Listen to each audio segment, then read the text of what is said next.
Olá, estamos aqui no episódio número 16 do Direito em Pauta, o podcast do JusConexão UEL, um projeto de democratização do direito do curso de Direito da UEL.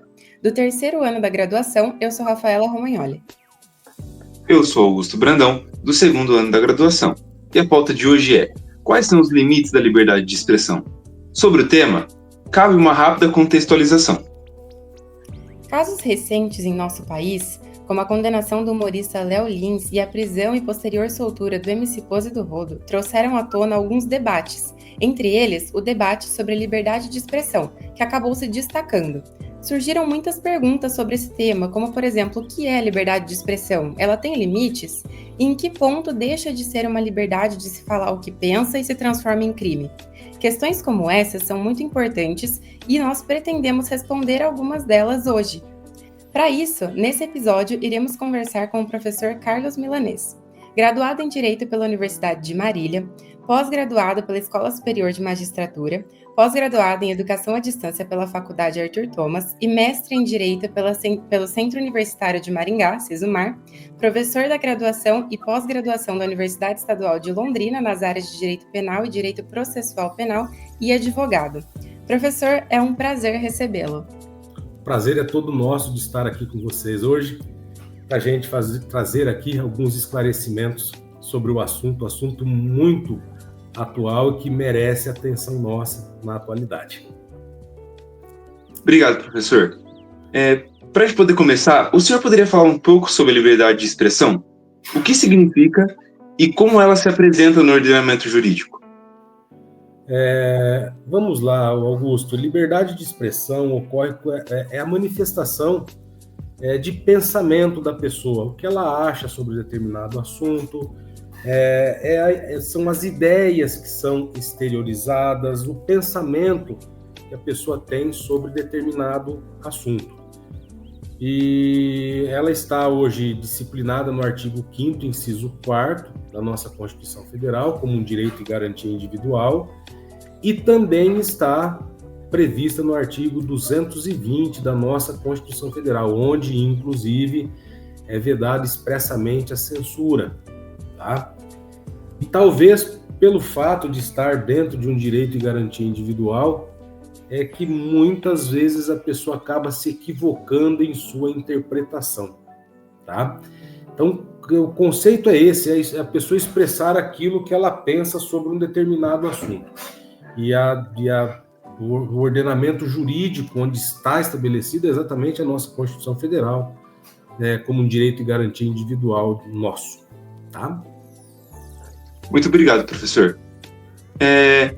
Já continuando, até que ponto a liberdade de expressão é protegida pela lei? E quando ela passa a ser considerada um abuso? E quais são as possíveis consequências jurídicas para quem ultrapassa esse limite que a lei impõe?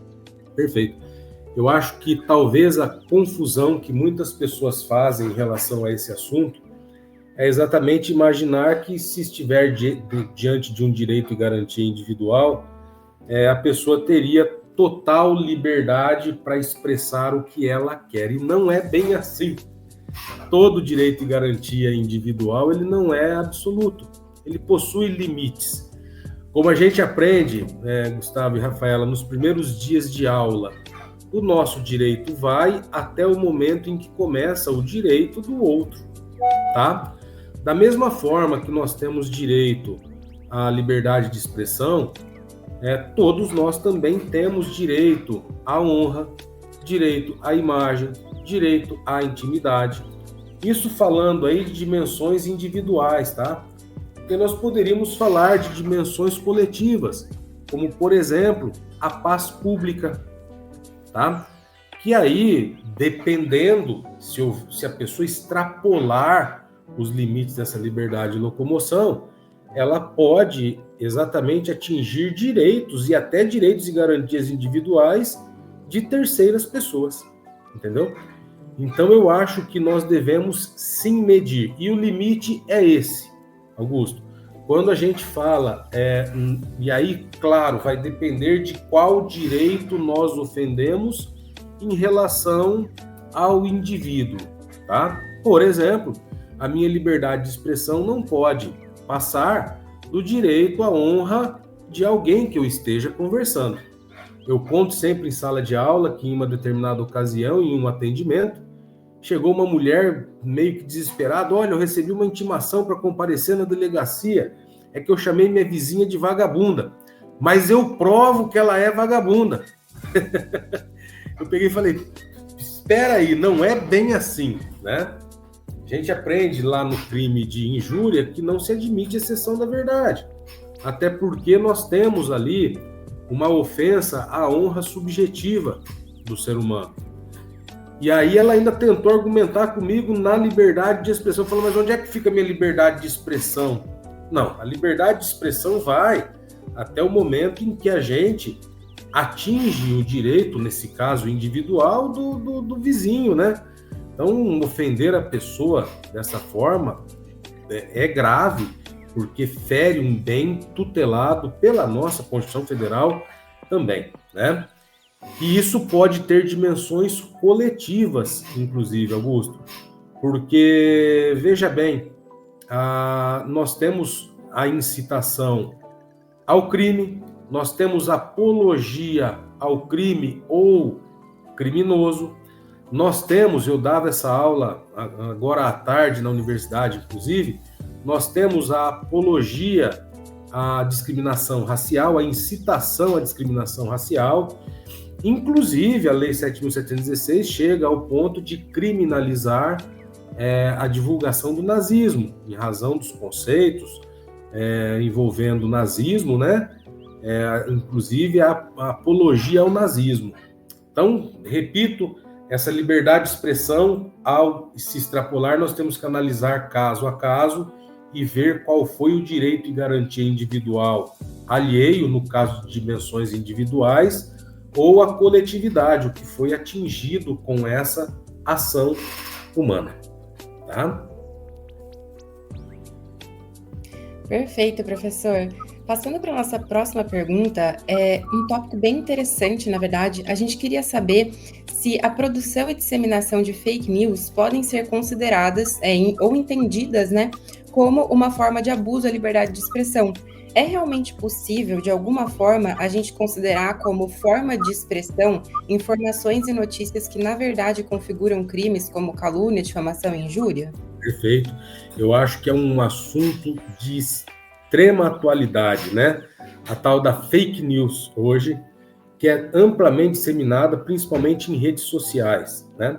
De repente eu pego uma informação falsa, eu, como um influenciador digital, vou lá e posto aquilo ali e transmito a quantas pessoas uma informação que eu sei ser falsa, né? Ou tenho conhecimento da falsidade, ou não me certifico da origem daquela informação. E realmente, Rafaela, é uma situação bem interessante, exatamente pela falta de regulamentação específica sobre o assunto, tá? Beleza, veio lá a lei do Marco Civil, do Marco Civil da Internet, onde ela estabeleceu meios de investigação. O que a lei do Marco Civil da Internet estabelece? A obrigação das administradoras de redes sociais em manter gravada as informações necessárias para uma futura investigação. Empresas de telefonia, a obrigação em manter salvo os dados do responsável por uma determinada linha telefônica. Mas especificamente fake news. Hoje é um assunto sem uma regulamentação específica em nosso ordenamento jurídico. Claro que aí eu devo aplicar, dependendo da situação, aplicar o que nós temos definido na legislação, correto? Por exemplo, numa fake news eu ofendo a honra de alguém, cometo calúnia, injúria ou difamação, e isso sim pode caracterizar crimes, né, definidos lá nos artigos 138, 139 e 140 do Código Penal. Então, uma divulgação de uma informação falsa pode levar às consequências de caracterização de crimes ou até de contravenções. Hoje, de repente, numa fake news, eu provoco no meio social um tumulto.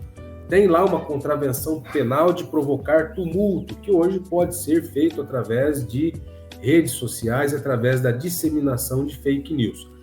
Claro que aí, essa fake news atingindo o direito e garantia de alguém, isso é passível de uma investigação. Hoje, de acordo com a lei do Marco Civil da Internet, nós temos a possibilidade de ser investigado quem são os responsáveis e trazer ali, né, a sanção penal aplicável ao caso concreto, tá? Muito obrigado, professor. Agora a gente vai tratar de alguns casos mais específicos e alguns desses são até bem recentes, como, por exemplo, o do Léo Lins e do MC Pose. E até casos mais antigos, como o do próprio Monark, o youtuber, que era ex-participante do Flow Podcast, bem famoso e que tinha bastante visibilidade. Fica claro que, como o senhor já disse, que a liberdade de expressão ela tem um limite. Quais seriam esses limites de acordo com a lei e a jurisprudência brasileira de fato? Na realidade, volto a afirmar aí que quando a gente analisa tanto a legislação como a doutrina e jurisprudência, essa limitação não está estritamente relacionada à nossa atividade particular. Isso envolve também o meio artístico, tá? Onde eu não posso, por exemplo, compor uma letra de uma música que tenha cunho racista. Eu não posso, falando do caso do Léo Lins especificamente, não posso simplesmente fazer uma piada com cunho racista ou discriminatório, não, até porque pelo alcance que uma pessoa dessa tem em nossa sociedade, só a gente analisar a quantidade de visualizações de vídeos dessas pessoas quando postados aí em redes sociais, é uma situação em que realmente isso pode disseminar a prática da discriminação racial em nossa sociedade. Caracterizar pelo menos o artigo 20 da Lei de Racismo, Lei 7.716 de 89, tá? Antigamente, Augusto, nós tínhamos normalmente jornais, revistas, costumavam ter sessões piadas. Era muito comum a gente encontrar nessas publicações piadas sobre negros, piadas sobre indígenas, piadas sobre até mesmo origem dentro do nosso próprio país, como, por exemplo, piadas contra gaúchos, envolvendo gaúchos, né? E realmente era algo que não se observava, não, isso daqui é uma piada, é uma brincadeira. Ou temos que analisar até que ponto essa brincadeira não influencia quem está lendo. Entendeu? Então, claro que numa situação dessas, é uma forma de se instigar a prática da discriminação racial, é motivo, muitas vezes, para discursos de ódio, tá? Para incitar o discurso de ódio, isso é bastante comum. E, claro, além de tudo, fazer nascer na cabeça da ideia da pessoa menos informada que realmente aquele português que era alvo de piadinhas não é dotado de inteligência.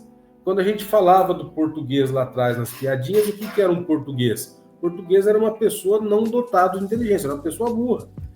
E isso realmente, quando feito através de um sistema que tem grande alcance, acaba sim provocando a possibilidade do português ser discriminado em nosso país, do negro ser discriminado em nosso país, do homossexual ser discriminado em nosso país, entendeu?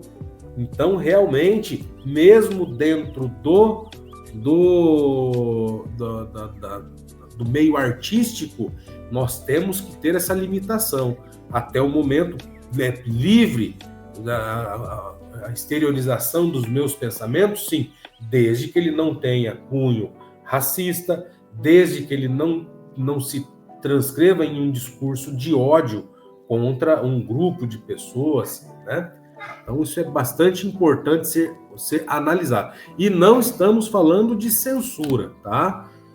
Eu estou falando aqui de algo que ofende realmente a paz pública, ofende o interesse público, o que levaria, claro, à caracterização de crimes, né? Se for feito aí em dimensões coletivas.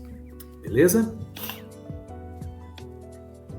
Professor, acredito que o senhor já até tenha adentrado um pouco no tema dessa próxima pergunta, mas acho que vale, né, cabe um aprofundamento, justamente falando dos artistas, né, e desse conflito entre a arte e a liberdade de expressão. A gente queria saber, né, assim como a liberdade de expressão, a gente pode dizer então que a arte ela tem limites e como a gente poderia identificar esses limites? Porque, apenas para contextualizar aqui também para os nossos ouvintes, a Constituição Federal, no seu artigo 5º, inciso 9º, ela dispõe que é livre a expressão da atividade intelectual, artística e científica e de comunicação independente de censura ou licença. Porém, como o senhor mesmo colocou, né, existe uma diferença entre respeitar ali a liberdade do outro e a censura. Então, mais especificamente, como a gente pode reconhecer, né, esses limites, identificar eles? É muito importante, numa situação dessas, a gente observar, dentro da nossa legislação, quais são os direitos que estão protegidos, que estão tutelados, tá? Veja bem, vamos lá. Direito à vida, liberdade de ir e vir, né? Honra, imagem, são dentre vários, alguns direitos que estão assegurados a nós como direito e garantia individual dentro da nossa própria Constituição Federal, tá? Então, isso é fato. Então, dentro do meio artístico, tem liberdade de expressão? Tem, desde que ele não venha a ofender esses direitos e garantias individuais inerentes a determinadas pessoas. Eu não posso, num espetáculo, virar aqui e falar mal da Rafaela, falar, olha, estou aqui, na minha liberdade de expressão, a Rafaela tem tais e tais e tais defeitos. Claro que eu vou estar, mesmo que seja em um espetáculo, ofendendo o direito da Rafaela, o direito do Augusto, o direito de qualquer pessoa, entendeu?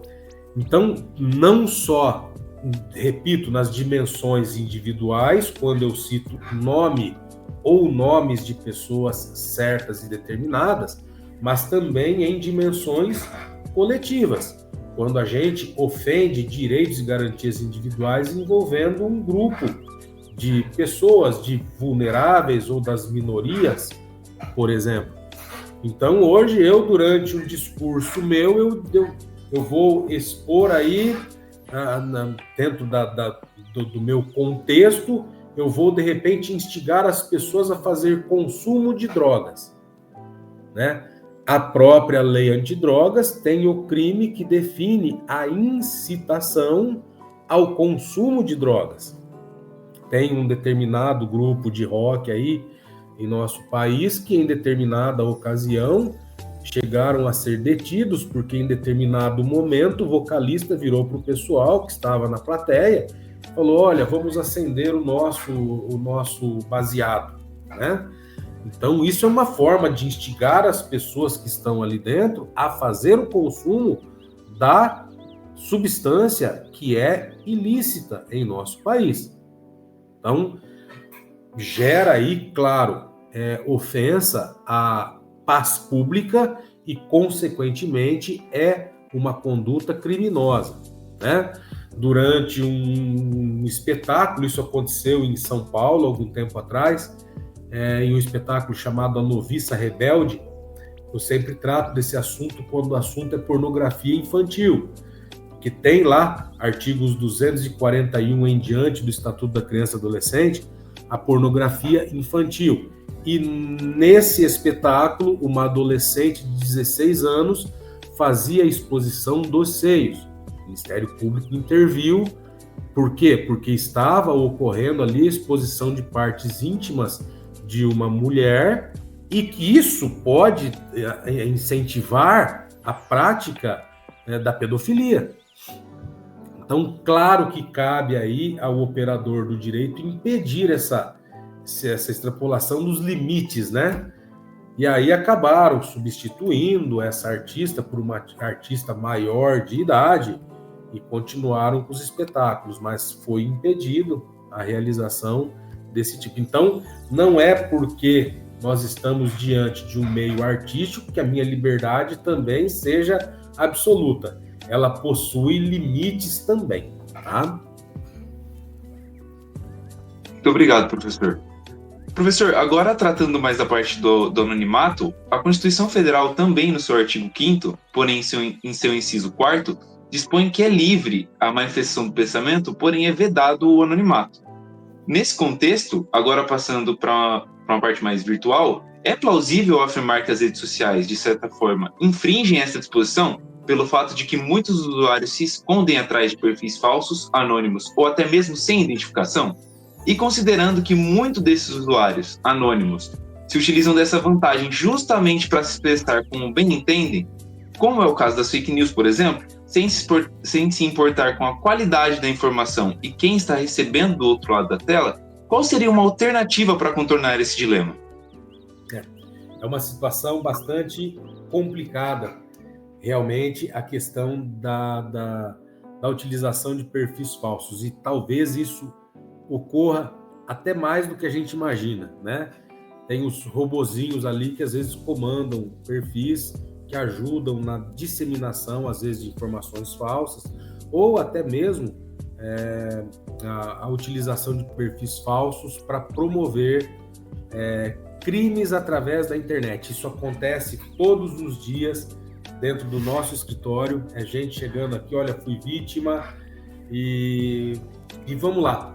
Esse talvez tenha sido um dos grandes objetivos aí da Lei do Marco Civil da Internet, Lei 12.965 de 2014.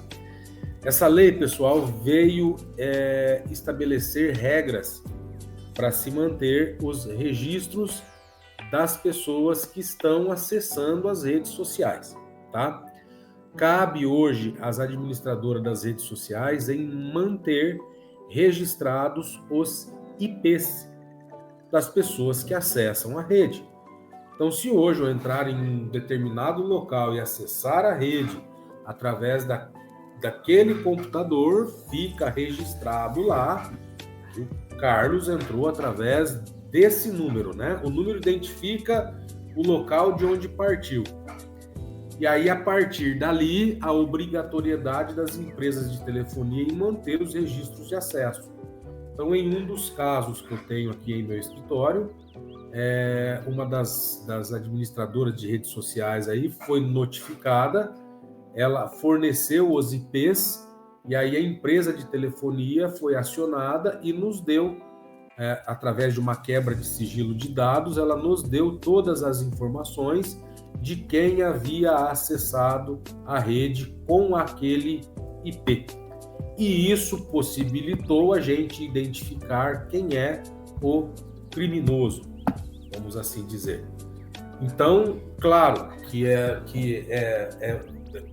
durante um determinado período as redes sociais virou algo assim brutal, com a prática de crimes e a dificuldade às vezes de se buscar informações. Com a evolução da nossa legislação, nós estamos tentando minimizar esses impactos, e principalmente a partir da lei do Marco Civil da Internet, nós passamos a ter uma garantia aí de que realmente tornou-se obrigatória, né, a mantença desses registros até para futuras investigações, caso alguém venha a praticar crimes através da internet. Mas, Augusto, infelizmente, tá, eu tenho que dizer isso, ainda estamos muito longe de uma perfeição. A gente chega em uma delegacia de polícia e fala, olha, eu fui vítima de um determinado crime, o que acontece? Falta estrutura para eles buscarem todas essas informações. Falta conhecimento, muitas vezes, do investigador na área na área digital. Peraí, eu vou começar por onde? Ele muitas vezes tem que ligar para um amigo e falar, amigo, olha, eu preciso investigar isso, por onde eu começo? Porque é algo que sai fora do nosso conhecimento, Augusto. Opa, colocar uma mensagem aqui agora no Instagram usando o meu nome, né? Ou citar o meu nome. Quem postou aquilo? Como é que eu começo a investigar isso? Como é que eu obtenho o IP dessa postagem? falta esse conhecimento para todos nós, tá? Infelizmente. E, claro, falta esse conhecimento lá para o investigador. Algumas cidades já têm delegacias especializadas em crimes cibernéticos, onde o pessoal recebe treinamento para isso. Mas, infelizmente, nós estamos muito longe da perfeição, tá? Gente, é uma realidade que nós vivemos, que além da dificuldade, nós temos hoje falta de estrutura para uma investigação mais aprimorada em relação ao assunto, tá? Perfeito, professor.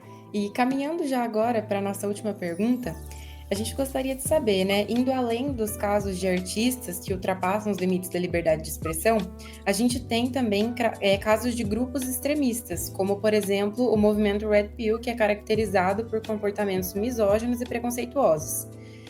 Nesse contexto, quais são as possíveis ações que poderiam ser tomadas para impedir que grupos como esse continuem a disseminar, né, esse tipo de ódio? Perfeito. Eu tratei desse assunto agora há pouco em minha aula, Rafaela, e uma das perguntas foi envolvendo esses grupos extremistas, né? Porque, veja bem, quando o assunto é divulgar o nazismo, por exemplo, eu tenho expressamente o artigo 20, parágrafo 1º da Lei 7.716 de 89. É crime a utilização da cruz suástica com o objetivo de divulgar nazismo. Então, grupos que disseminam o nazismo, utilizando-se da cruz suástica, incidem nas penas do artigo 20, parágrafo 1º da nossa lei de racismo, né? Mas, vamos dizer assim, o fato de você estar junto com um grupo por si só não é crime. O que é crime é o que eles estão propagando, tá? Então, esses grupos extremistas podem estar propagando algo que seja contra o ordenamento jurídico, caracterizando aí apologia ao crime ou criminoso, pode caracterizar incitação ao crime, incitação ao uso de drogas, que são crimes específicos previstos na legislação, ou até mesmo a incitação ao preconceito racial. Claro que pode acontecer de repente, a gente se deparar com um fato atípico, seja um grupo extremista que esteja divulgando algo que não tenha previsão específica na lei.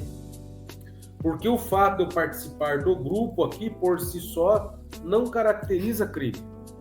Crime é o que nós vamos propagar. Claro que essa associação, posteriormente, pode ser analisada e, dependendo do crime, caracterizar uma associação criminosa, se ela tiver por finalidade divulgar algo que seja considerado crime. Então, daria aí a associação caracterizar em associação criminosa, se ela tiver por finalidade a incitação ao crime, tá? Porque aí se associam 3 ou mais pessoas com a finalidade de disseminar crimes, está caracterizado o artigo 288 do nosso Código Penal. Se a finalidade dela não é praticar crimes, o direito de associação é um outro direito de garantia individual que nós temos na nossa Constituição Federal, o direito de associação. Podemos nos associar livremente desde que não tenha fins ilícitos. Claro que a partir dali eu posso disseminar uma ideia, claro que a partir dali nós podemos disseminar um pensamento.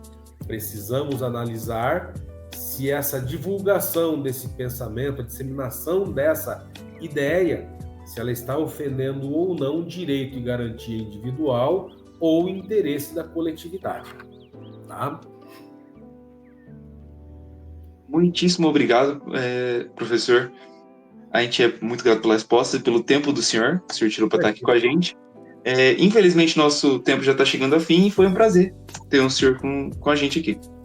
O prazer é todo meu e fico à disposição sempre que tiverem algum assunto que seja da minha área, aí da universidade, eu fico à disposição de vocês para realizar outros eventos como esses.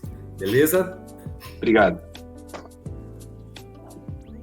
E isso encerra o nosso episódio de hoje. Para você que nos ouviu até aqui, vamos te fazer um convite. Seguir o nosso projeto de extensão lá no Instagram, @jusconexão.el. Por lá você pode ficar ligado nos diversos conteúdos relevantes sobre o direito e também saber quando sair o próximo episódio. E esse foi o Direito em Pauta, o podcast do Jusconexão UEL, um projeto de democratização do direito do curso de Direito da UEL, disponível no YouTube e no Spotify. Para a produção desse episódio trabalharam Augusto Brandão, Heitor Duarte, Manuela Janazzi, Matheus Monte, Rafaela Romagnoli, os diretores Pero Nishimura e Rafaela Romagnoli, sob a supervisão das professoras Juliana Pavão e Ana Cláudia Pinheiro. Eu sou Augusto Brandão. E eu sou Rafaela Romagnoli. E ficamos por aqui. Até a próxima pauta.